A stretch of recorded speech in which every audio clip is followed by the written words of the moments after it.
Contre le retour à l'école en pleine pandémie, le mouvement grossit en Hongrie. Plus de 5000 personnes ont rejoint l'initiative contre la réouverture le 19 avril.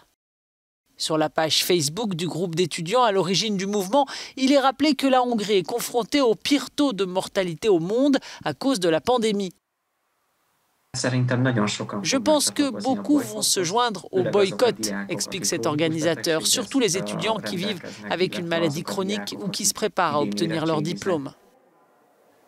Le gouvernement a ordonné de vacciner les enseignants avec le vaccin Pfizer. Il affirme, s'appuyant sur ce document américain, que 14 jours après la première injection, l'immunité est déjà de 80%. Mais le mois dernier, même le plus haut responsable médical hongrois déclarait lors de cette conférence de presse que les gens restaient vulnérables au cours des 2 ou 3 premières semaines.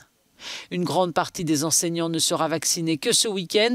Ils ne seront donc pas totalement à l'abri d'une contagion lorsqu'ils reprendront les cours le 19 avril. Bien que 25% de la population a déjà reçu la première dose du vaccin, beaucoup craignent que le virus ne se propage rapidement dans les écoles. Nous devons tenir compte du fait que pendant ce temps, la vaccination se poursuit, rassure pourtant ce virologue. Donc je ne vois pas l'ouverture des écoles comme un danger. Cela ne consolera pas ceux qui préparent leurs examens finaux prévus début mai. De nombreux parents nous écrivent des lettres, dit cette présidente de l'association des enseignants. Ils craignent que si leurs enfants tombent malades, cela mette fin à leurs efforts de l'an dernier, voire des 4 dernières années.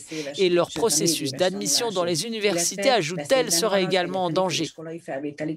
Entre incertitude et peur pour leurs parents, les étudiants vivent très difficilement cette période.